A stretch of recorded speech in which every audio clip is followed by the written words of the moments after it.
محمد عرفان فاروق لاہور سے پوچھتے ہیں کہ مفتی صاحب کیا بکرے کے کپورے کھانا جائز ہے یا نہیں؟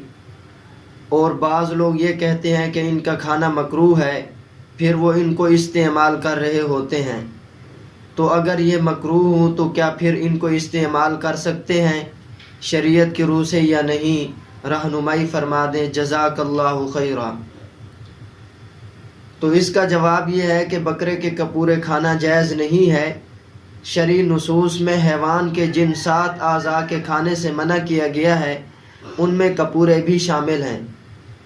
چنانچہ حضرت عبداللہ بن عمر رضی اللہ تعالی عنہما سے روایت ہے، وہ فرماتے ہیں کان رسول اللہ صلی اللہ علیہ وسلم یکرہ من الشاة 7 المرارۃ والمثانۃ والمحیاۃ والذکر والانثیین والغدۃ والدم، کہ رسول اللہ صلی اللہ علیہ وسلم بکری وغیرہ میں ان 7 اجزاء کو مکروہ سمجھتے تھے، یعنی ناپسند سمجھتے تھے۔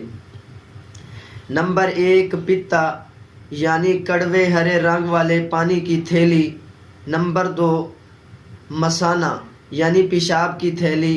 نمبر 3 ذکر، یعنی مذکر کا پیشاب کا راستہ۔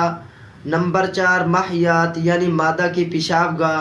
نمبر 5 انثیین، یعنی خصیے اور کپورے۔ نمبر 6 غدہ، یعنی خون بستہ کی گٹھلی۔ نمبر 7 دم مسفوح، یعنی مذبوحہ کا بہتا ہوا خون۔ ان چیزوں کو رسول اللہ صلی اللہ علیہ وسلم مکروہ اور ناپسند سمجھتے تھے۔ اس ممانعت کو بعض اہل علم حرام سے تعبیر کرتے ہیں اور بعض مکروہ تحریمی سے۔ فقہائے احناف نے مکروہ تحریمی لکھا ہے، اور مکروہ تحریمی حکم کے اعتبار سے حرام کے قریب ہے، لہٰذا ان کپوروں کا کھانا مکروہ تحریمی ہے جو کہ حرام کے زیادہ قریب ہے، اور ان کا کھانا ناجائز ہے۔ واللہ تعالی اعلم بالصواب۔